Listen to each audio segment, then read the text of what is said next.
Students, subscribe and press the bell icon to never miss a video from 2 IITians। बच्चों, centre of मास के सारे concept video पाने के लिए ज्वाइन बटन पर क्लिक करें या फिर इस नंबर पर कॉल करें। The distance between the centers of carbon and oxygen atoms in carbon monoxide gas molecule is 1.13 angstrom.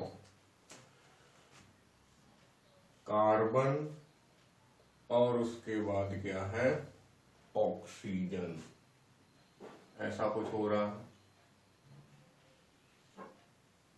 ठीक। और डिस्टेंस आपको दी गई है 1.13 एंगस्ट्रॉम।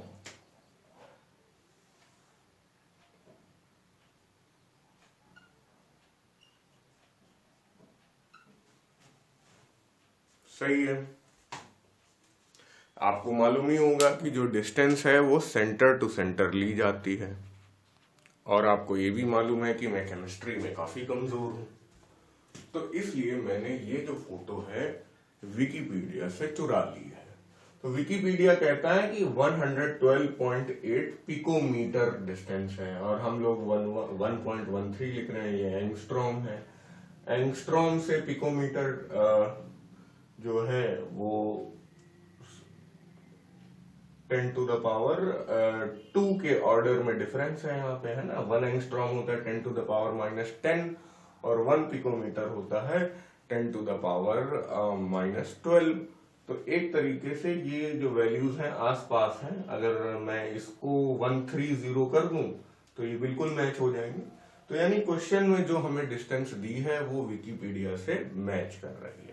ऐसा मैं क्यों इतना रिसर्च कर रहा हूं कि विकिपीडिया से मैच करा रहा हूं, उसका केमिस्ट्री में स्ट्रक्चर देखे ले रहा हूं। इतनी मेहनत इसलिए की जा रही है कि बच्चों ने मुझे बोला था कि इसमें जो आंसर आ रहा है उनका वो मैच नहीं कर रहा है उनका बुक से, ठीक है। जो 2021 वाली बुक है उससे मैच नहीं कर रहा है, और वो उनको लगता है वो सही कर रहे हैं।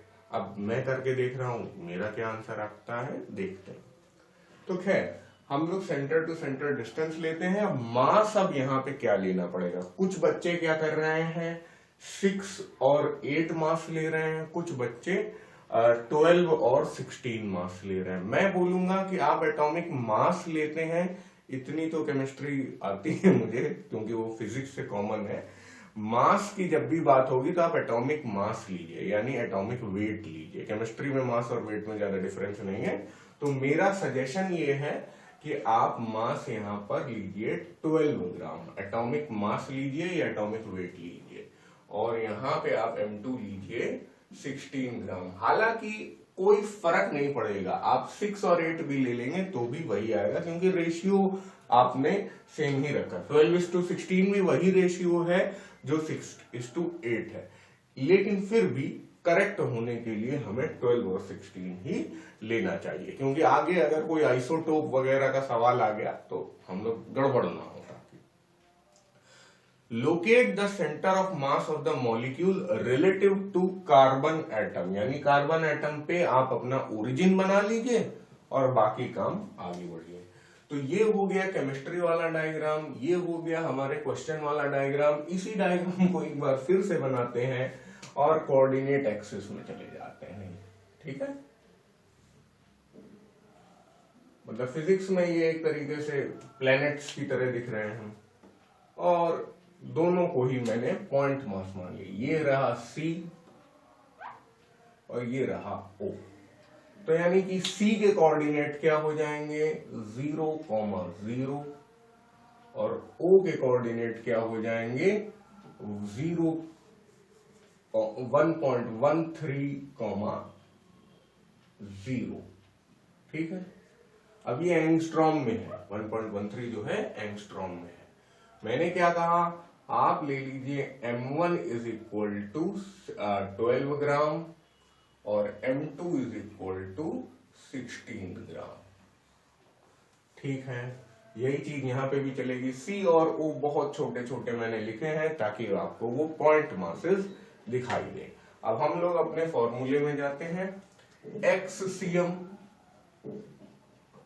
क्या होता था, बोलिए भाई, m1x1 plus m2x2 divided by m1 plus m2। और देखिए आपको XCM निकालने की जरूरत है, YCM निकालने की जरूरत भी नहीं है, क्योंकि YCM जो होगा वो तो x एक्सिस पे ही आएगा, हमारा जो भी सेंटर ऑफ मास होगा वो यहीं कहीं आएगा, है ना।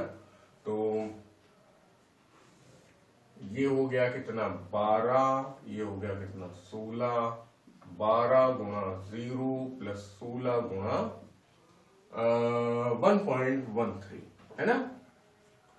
ये हो गया 28, 16 मल्टीप्लाइड बाई 1.13। सिंपल कैलकुलेशंस है, 4 से कट जाएगा, 4 सते 28 और 4 चौको 16, 524 मल्टीप्लाइड बाई 1.13 होगा तो 4.52 है, कोई दिक्कत नहीं है ना। और डिवाइडेड बाई 7। अब चलो भाई, क्योंकि बच्चों ने बोला है कि हमारा गलत आ रहा है, आप सर पूरा करके दिखाइएगा, ये नहीं कि डिवाइड में फिर आप जल्दी से निकाल दें।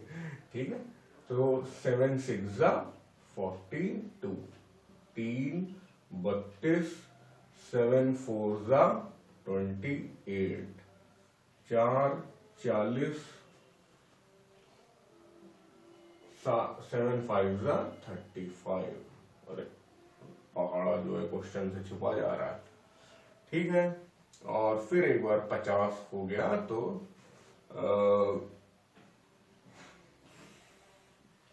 7 7 49, है ना। तो 0.6457 काफी ज्यादा एक्यूरेटली कर लिया हम लोगों ने, 6457 एंगस्ट्रॉम। ठीक है, तो हम लोग ने कहीं पे भी गलती की नहीं है, सब कुछ सही चल रहा है। बच्चे भी बोल रहे थे कि हाँ हाँ सर यही हमारा भी आ रहा है, और बुक में आ रहा है आंसर 0.602 एंगस्ट्रॉम, जो कि एक्सेप्टेबल नहीं है। ठीक है, और भी मैं लिंक डाल दूंगा जहां पे दूसरे सोर्सेज भी यही आंसर निकाल रहे हैं सेम क्वेश्चन का।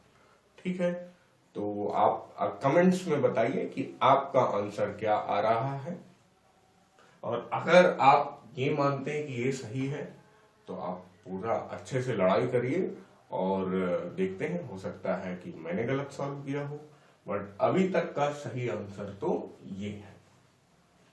कॉपी कर लीजिए बढ़िया से। तो this question is done now. मैं फिर से बोलूंगा कि इसमें आपको y कोऑर्डिनेट निकालने की जरूरत नहीं है, क्योंकि दोनों कार्बन और ऑक्सीजन एटम हमारे x एक्सिस में ही लाई करते हैं।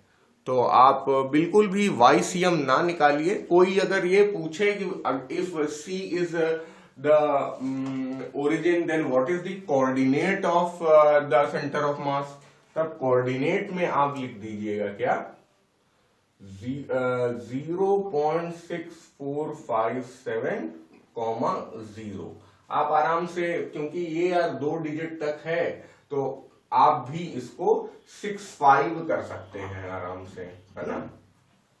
जो एक्यूरेसी लेवल यहां है वही एक्यूरेसी लेवल आप यहां रखिए, 0। ये कोऑर्डिनेट हो गया सेंटर ऑफ मास का। अगर ऐसे आप लिख रहे हैं तो एंगस्ट्रॉम अवे फ्रॉम